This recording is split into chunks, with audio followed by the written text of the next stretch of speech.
Good morning and potentially afternoon, depending on where you are in the world in LinkedIn. Thank you for joining today. Today is Thursday, December 10th.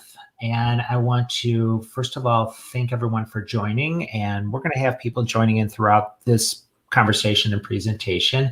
But also I want to thank Shaun Anders in joining me today.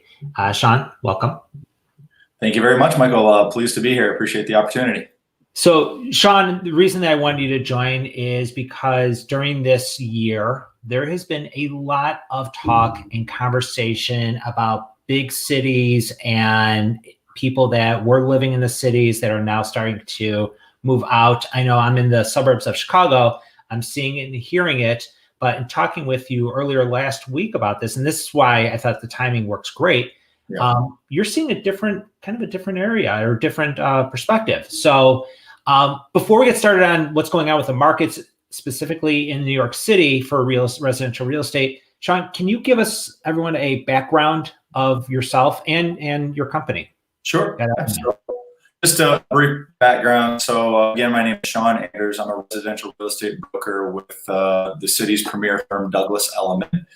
We operate in multiple luxury markets throughout the U.S. and have partnerships with Knight Frank all around the world in every major market that you can imagine. So we have our hands in everything, and we know where wealth is being spent, where people smarter than us are taking their millions of dollars and investing. So that's what we kind of track. I've been a broker for 13 years, the entire time at Douglas Elliman.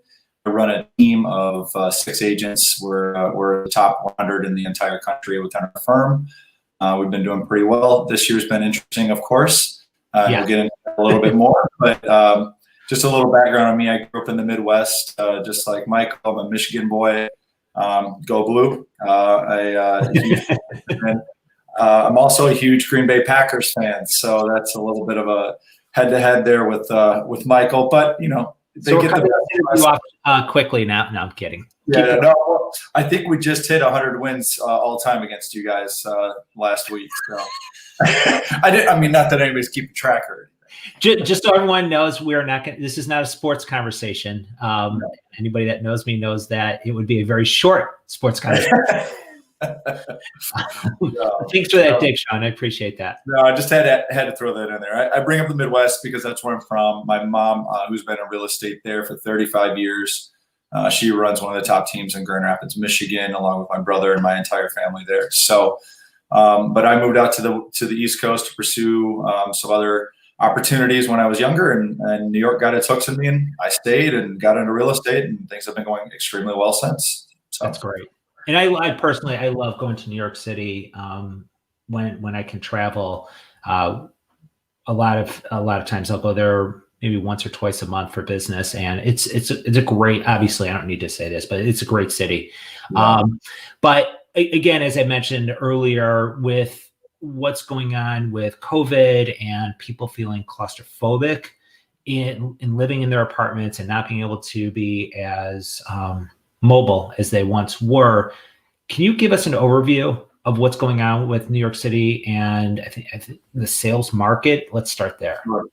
Well, let's start with kind of where we came from. I mean, the first 12 weeks about 10 weeks of the year, I guess all the way into March there for the first week, we were off to the best start in New York City real estate in terms of velocity, meaning the number of transactions over the last compared to the last 3 years. So we were off to a fantastic start. Buyers' confidence was back. Everybody kind of felt like we were at that bottom, which we had very level median prices for the last 18 months, meaning that we had kind of come down since the late 2017, 2018, and just leveled off. So we were at the quote unquote bottom.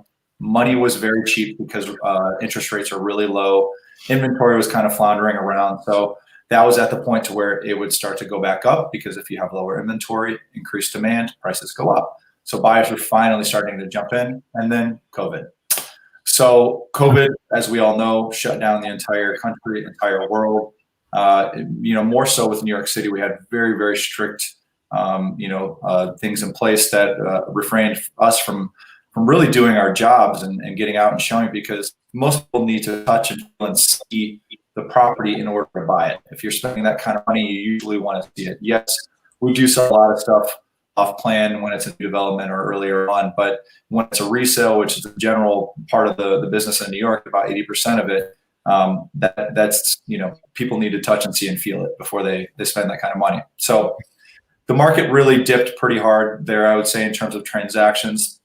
We were down in the second quarter, 58% of transactions compared to the prior year. So, I mean, that is just a sharp fall. The third quarter, we were down only 46%. So it's trending in the right direction. And we'll see what happens in the fourth quarter, which things are actually starting to pick up. We've had 2 contract signed reports, and those are much, much more positive. So we're seeing people coming back, and there's a number of reasons for that. The elections kind of halted things, but then people are confident with the change in administration. But some people feel the opposite, depending on which way you lean. But we're seeing that the vaccine is on the forefront at some point, so that could actually bring more people back. It's bringing confidence back to companies who want to see people back in the office, because while we all love these Zoom calls and it's been very easy and comfortable to do this in our slippers and PJs, I think in terms of corporate culture, we need to get back to the office. We need to get back and touch and see and feel and hug our friends and coworkers and all of that.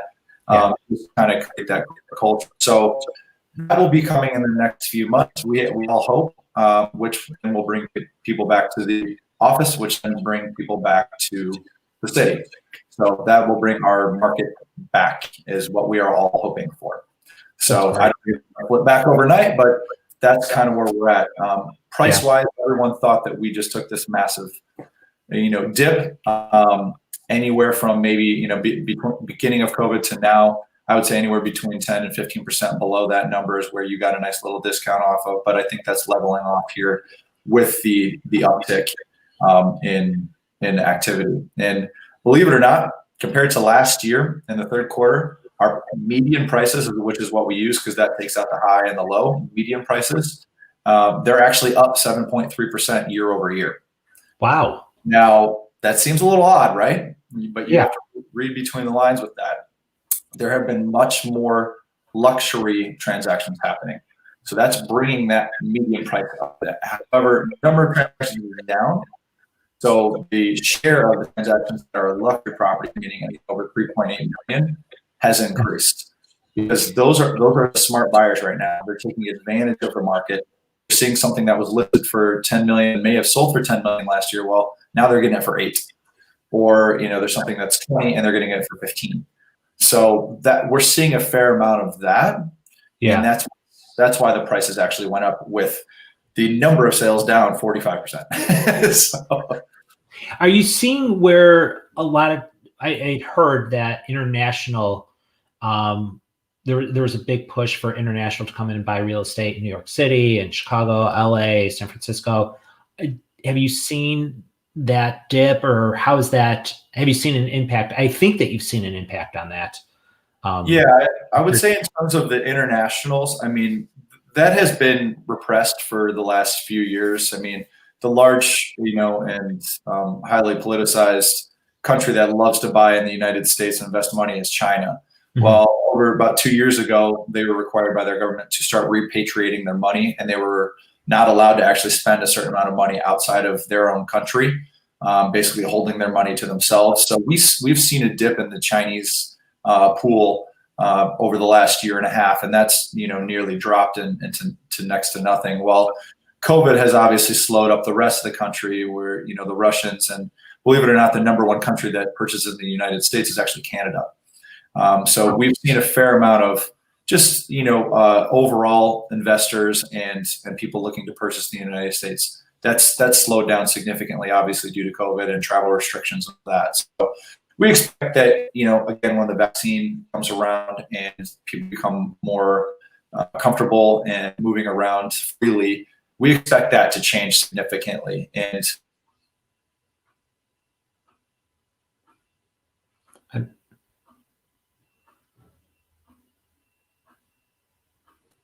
the best of the best in every industry end up in New York, and people will always want to live there. So if you look at the luxury port, in terms of where the high net worth, where they purchase, which is somebody who has a net worth of 30 million and above, love to invest and spend their time and leisure, New York City is number one on almost every single list. That makes sense. Sense. There's a lot to do there. Of course, even now. What about with the rental market? I'm hearing, and again, this is all things that I hear and read and watch, but I hear that people are getting sort of frustrated, and they're feeling claustrophobic, and so they're thinking, why are we living in New York City if we can't go outside? Mm-hmm. Might as well go outside the city and have freedom. Yeah. In whatever sense of the word. What are you seeing in terms of that market?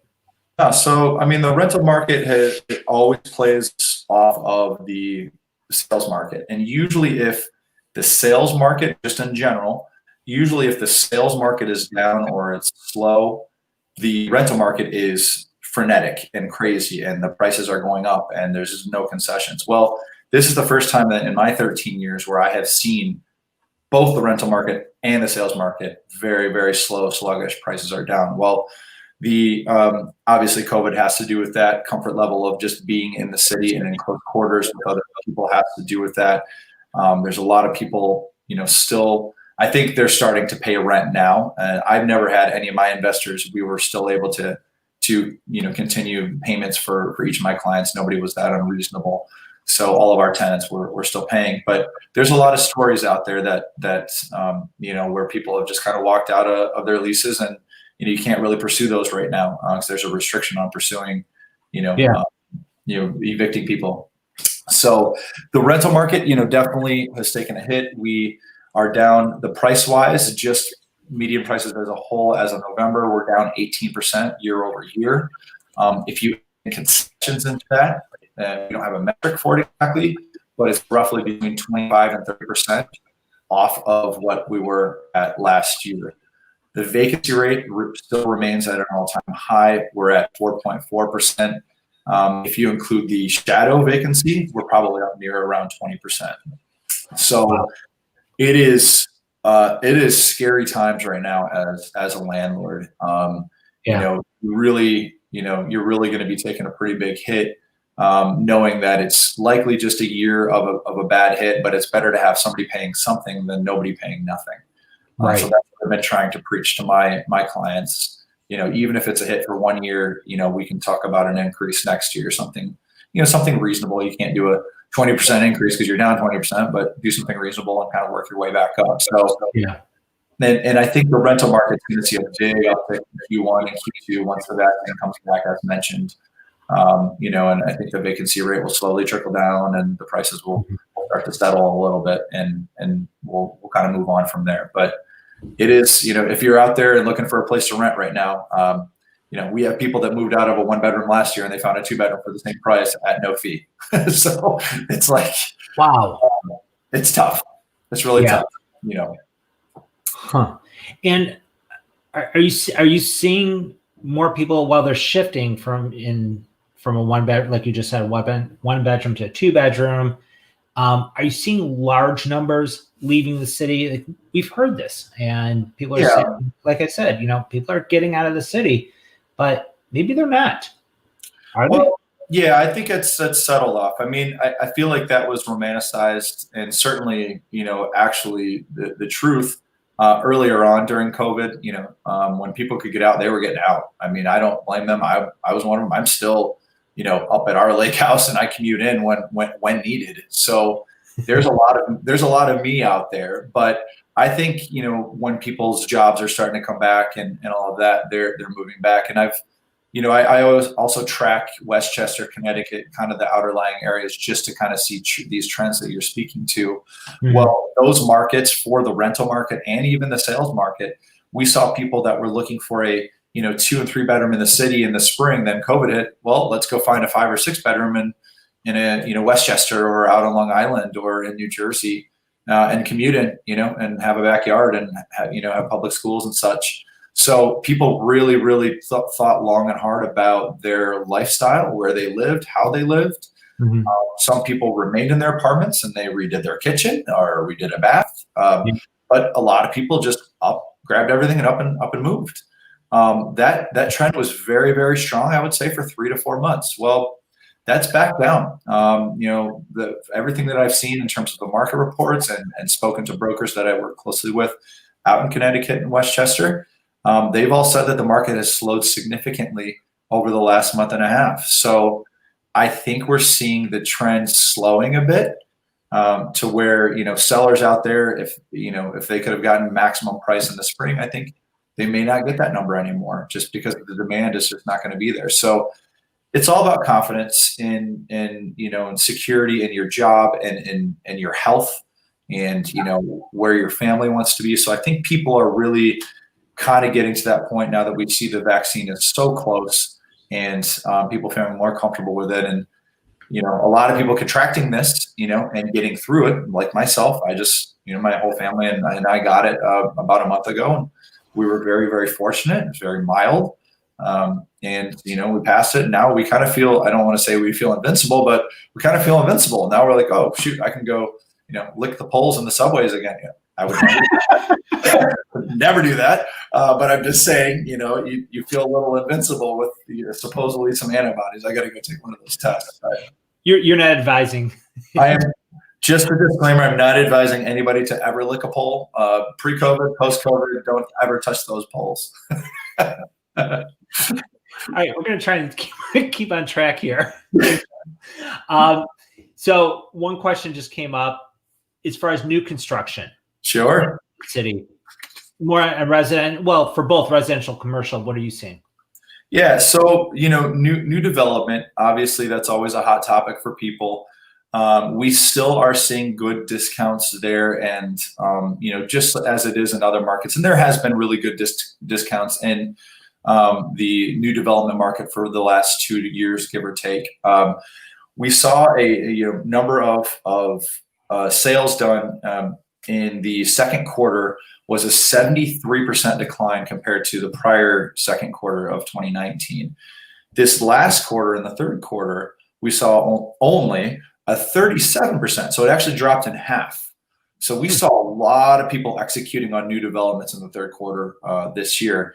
And I actually expect that to drop even more in the fourth quarter because we saw so many new luxury contracts signed in October and November. So we saw, I think it was over 123 contracts signed, north of 4 million in the luxury market overall in November and October, which is, I think it was about 17 more than last year. And this is, quote unquote, during a pandemic. So we see a lot of people taking advantage of these higher priced properties. We see a lot of people taking advantage of new developments, and median prices, which is great. Median prices are very flat and level in new developments compared to last year. So it's not like the prices are just dropping, through the floor or anything like that. They're actually kind of sitting tight. And a lot of these developers, unless they have construction loans or they're earlier on in the sales process, they're not doing major fire sales. They're doing, 10, 15% off on maybe price. And then you get usually your transfer taxes and your mansion tax taken care of on most deals, I would say.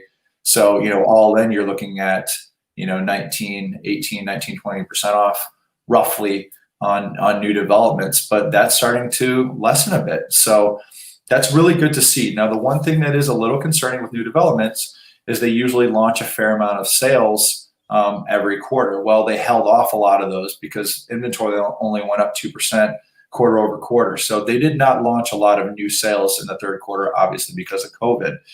Well, those will likely have to launch here in the next quarter or two, and that will probably increase inventory.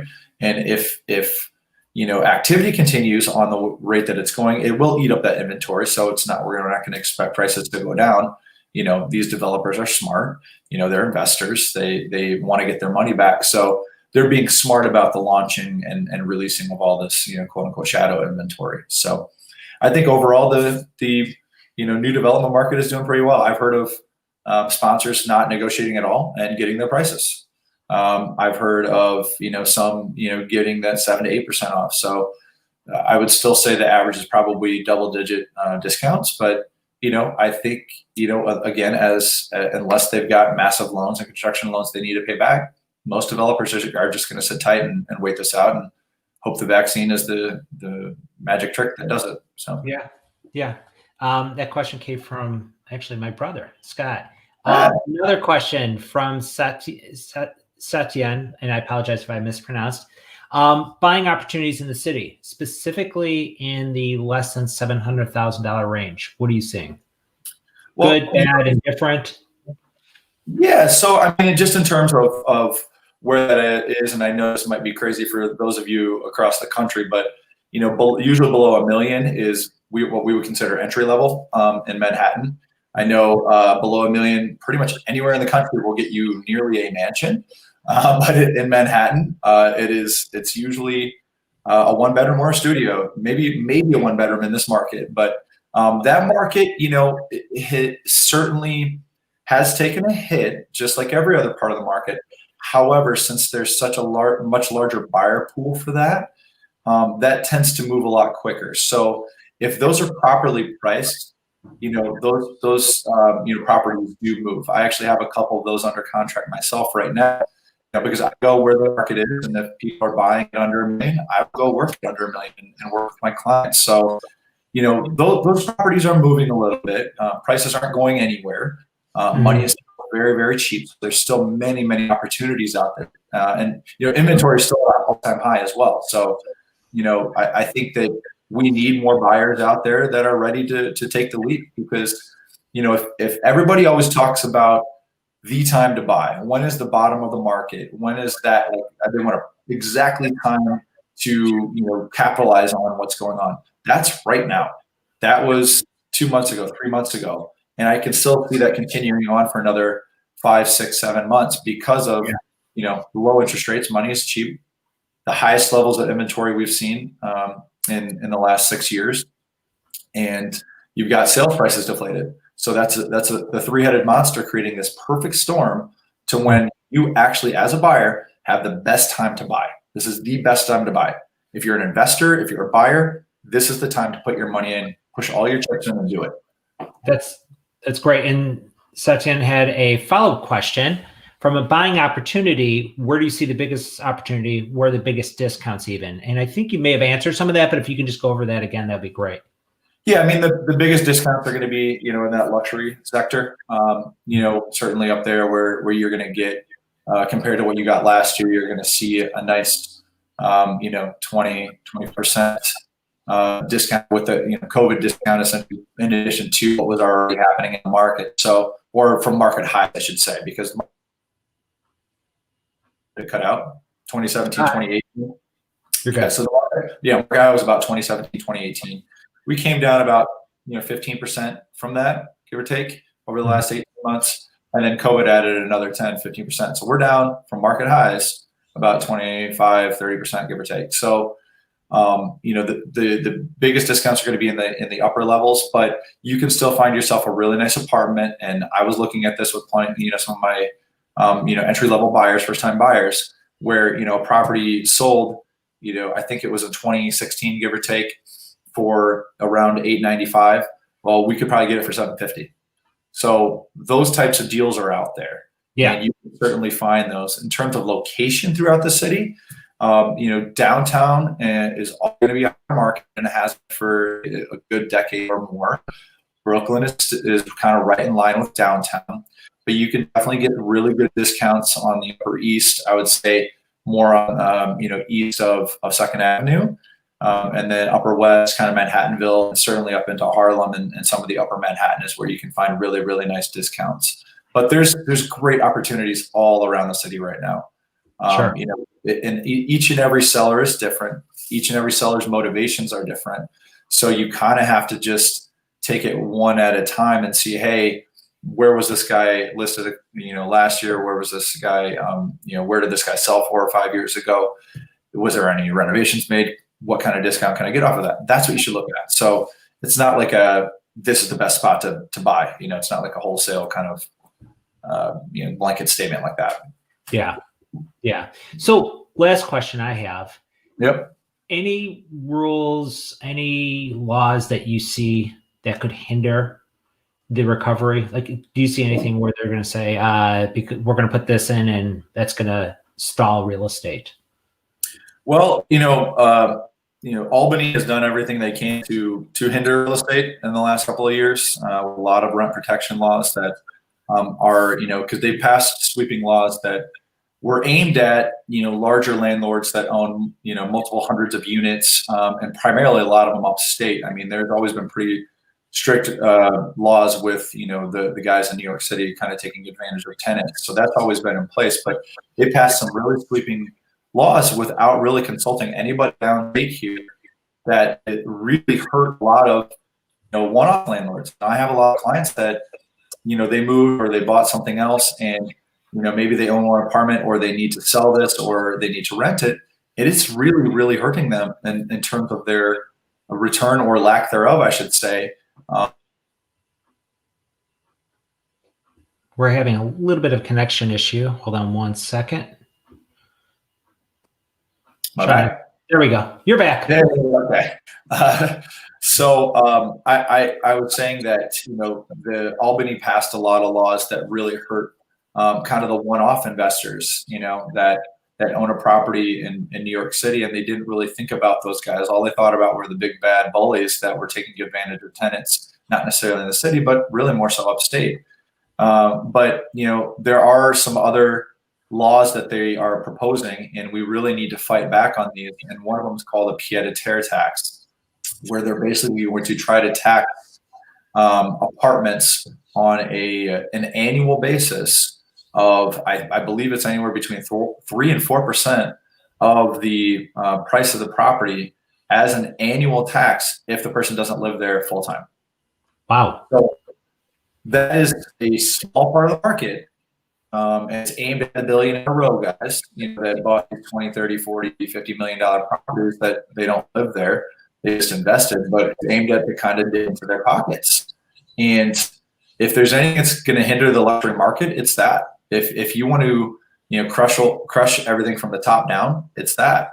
And this kind of starts, downstate with some of the people that we have in office right now that I think everybody will be very, very excited to see him leave next fall.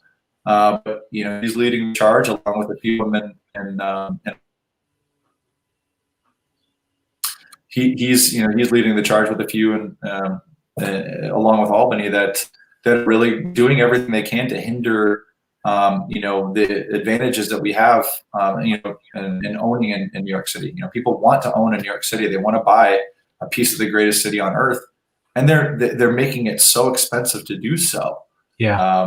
It just makes it really difficult. So I think that's the big one, is the pied-à-terre tax. And again, that affects the top 1-2%. The general market shouldn't have any more hindrances that they haven't already had, because the mansion taxes went up last year. So mansion tax, everybody, is a tax, a one-time tax that New York City puts on a purchaser for any property sold over $1 million. So it's 1% for there, and then it's a graduated schedule from 2 million, and it went up. So I think it goes all the way up, over 20 million. It's like 4 or 5% tax. I mean, it's a pretty big tax. That's hefty. It's a huge tax, and their thought behind it is, okay, if these people are spending this kind of money, they can afford it. But it's like, you shouldn't tell somebody where to spend their money, So again, it's things like that hindering, people wanting to buy. But again, there's always that demand. People will always want to live here. They always will and love New York City for various reasons. So. Sure. One last question, and this is coming from, well, it says his full name. We all know him as 21 Rob. Shaun, are more sellers included to take exclusive with agents like yourself, or are they leaving it open? I believe he means inclined to take exclusives or give exclusives to us agents. Well, that is, that's always a given, that they will certainly work with us as agents, because there are many statistics. The biggest one from National Association of Realtors. Wait, Shaun, I think you may have frozen again. It's working, and now I'm back. There we go. We should have like a commercial break, but we don't. Yeah, I'm not that fancy. you should have done some sort of commercial for something. Everybody's sick of listening to me, I'm sure, at this point. But there's many statistics out there showing that working with a realtor can actually get you much more money, including the commission that you'll pay, which most general commission rate is 6%, and that's usually split between two brokers. But the biggest statistic that I always quote is the National Association of Realtors says on average you get 12% more when you use a realtor than not using a realtor. So you got Shaun? 12%. National Association of Realtors says 12% more when listing and using a realtor. And the big reason why is because realtors know how to cast a wide net. Yeah. We also know how to market, and we have all different tools and such, but we cast a wide net. FSBOs, for sale by owners, they do not know how to cast a wide net. They don't have the resources or tools to be able to do so. So we get a much broader audience when you bring more, obviously, supply and demand. You bring more demand in, the prices goes up. So you can take the 6% commission and add 6% on top of that, and that's what we usually will get you. Yeah, so, that's great. Yep. Well, Shaun, I'm going to wrap it up here.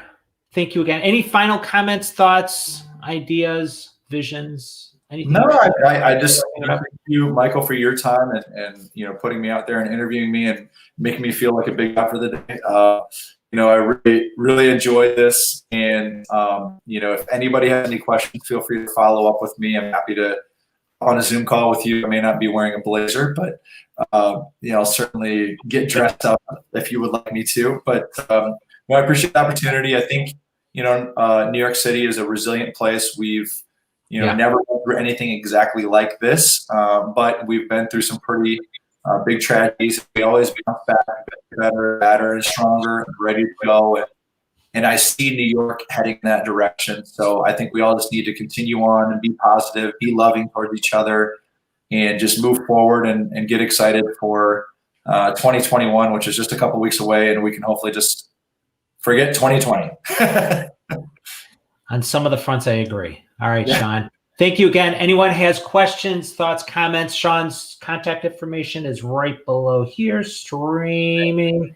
And this video is recorded. It will be back on LinkedIn that you can always reference back. We are also on YouTube that you can check it out there. Shaun, thank you very much again. I appreciate it. Have a great rest of your day, everyone. And to you too, Shaun. Thanks, Michael. Appreciate it.